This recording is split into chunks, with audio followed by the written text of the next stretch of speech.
السلام علی النبی ورحمۃ اللہ وبرکاتہ. ایک دو چیزیں جہاں پہ ہمیں سلام نہیں کہنا چاہیے، اور وہ ہے جب ہم مسجد میں داخل ہوں یا کہیں پہ بھی لوگ نماز میں پڑھ رہے ہوں، یا نماز کی جو صفحے ہیں وہ ان کو درست کر رہے ہوں، یا جو ہے وہ کوئی قرآن پڑھ رہا ہو، یا جب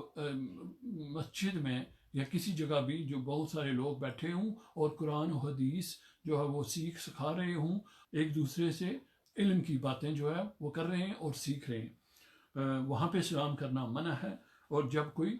پیشاب کی غرض سے باتھ روم میں ہو تو وہاں پہ سلام کرنا منع ہے، لیکن اگر کوئی کہہ دے تو اس کا جواب دینا ضروری نہیں ہے. 5 جو ہیں باتیں آپ صلی اللہ علیہ وسلم سے، کہ آپ نے کہا کہ بہترین انسان وہ ہے جو سلام میں پہل کرے. تو آگے ایک اور حدیث آپ صلی اللہ علیہ وسلم نے فرمایا کہ جو سواری پہ ہے، جو بھی سواری ہو،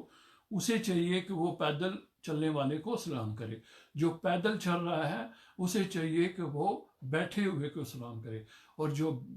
فرض کریں 3 آدمی آ رہے ہیں اور دوسری طرف سے ایک آ رہا ہے یا 2 آ رہے ہیں، تو جس طرف سے 3 آ رہے ہیں ان کو چاہیے کہ وہ سلام میں پہل کریں.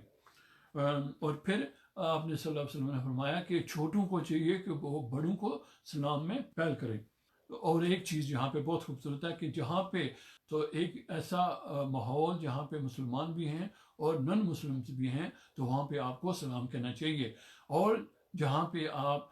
جائیں کسی ایسی جگہ جہاں پہ کوئی مسلمان نہیں ہے اور صرف نن مسلمس ہیں، تو وہاں پہ آپ کو ایک اچھے طریقے سے خوش اخلاقی سے انہیں جو بھی ان کی جو طرز گفتگو ہے اس سے کریں. اور ایک جو بات جو ہم یہاں پہ کرتے ہیں وہ لفظ استعمال ہوتا ہے جب ہم صبح جب ہم کام پہ جاتے ہیں تو گڈ مارننگ کہتے ہیں یا گڈ آفٹرنون کہتے ہیں. تو اس کے بارے میں کہا گیا ہے کہ آپ گڈ جو لفظ ہے اس کو ہٹا دیا گیا اور صرف جو کہتے ہیں کہ مارننگ یا وہ کہتے ہیں کہ آفٹرنون. سو اس سے منع کیا گیا ہے کہ گڈ مارننگ کہیں اور گڈ آفٹرنون کہیں. آگے جو ہے یہ ہے کہ یہ پیراڈائز یعنی جنت میں جو لوگ ہوں گے ان کی یہ زبان ہوگی، یہ میں پہلے کہہ چکا ہوں. اب ایک اور بہت خوبصورت بات ہے یہاں پہ کہ جب آپ سلام میں پہل کریں چلتے ہوئے یا گھر میں آتے ہوئے یا کہیں پہ بھی، تو پھر جو انسان کے 2 ساتھ جو فرشتے ہوتے ہیں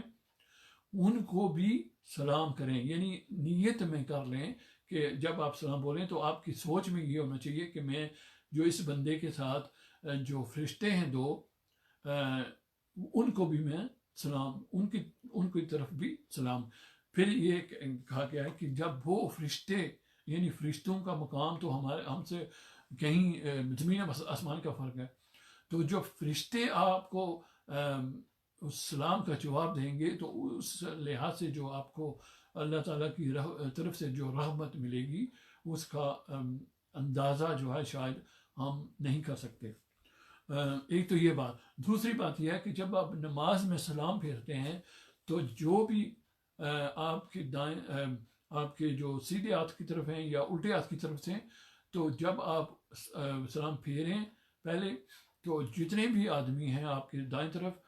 بائیں طرف ان کو بھی سلام، اور ان کے ساتھ جو فرشتے ہیں ان کے لیے بھی آپ کے اندر ایک سوچ ہونی چاہیے، ایک نیت ہونی چاہیے. اسی طرح دوسری طرف بھی آپ جب سلام کریں تو جو لوگ بھی آپ کے الٹی طرف ہیں ان کو بھی سلام، اور ان کے ساتھ جو فرشتے ہیں ان کو بھی سلام. پھر جو امام صاحب ہیں جو مسجد میں ڈیپینڈ ہے کہ وہ کس طرف ہیں، تو جب ہو سکتا ہے کہ آپ کی ایسی پوزیشن ہو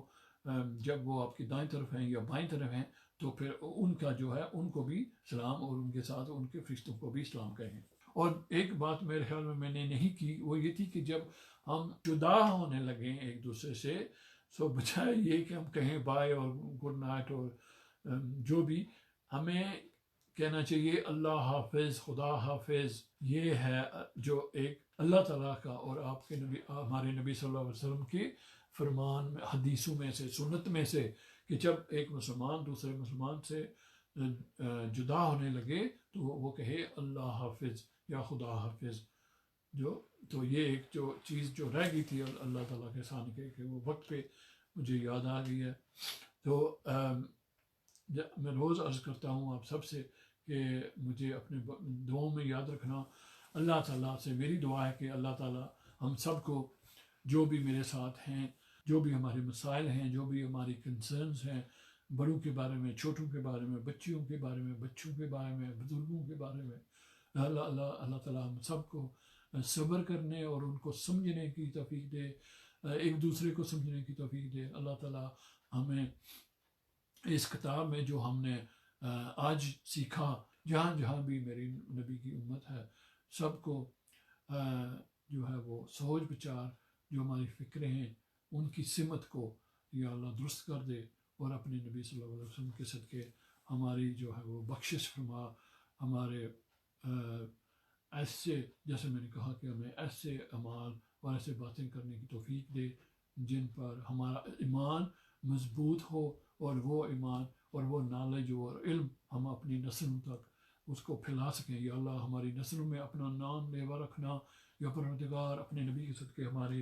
اعمال، اگر ہماری کمیاں ہیں، ہماری کوتاہیاں ہیں، یا پروردگار ان کا اثر ہماری اولادوں پہ نہ چھوڑنا۔ یا اللہ ہمارے اچھے کاموں کا، اچھے اعمال کا، اچھے بول چال کا اثر جو ہے وہ ہماری نسلوں پہ رکھنا۔ یا اللہ ہمیں اچھے صبر کرنے والے اور حیا میں ہمیں بھی اور ہماری نسلوں میں حیا، شرم و حیا رکھنا۔ ربنا آتنا فی الدنیا حسنۃ وفی الآخرۃ حسنۃ، صلی اللہ علیہ خیر خلقہ محمد وآلہ وصحبہ۔ السلام علیکم۔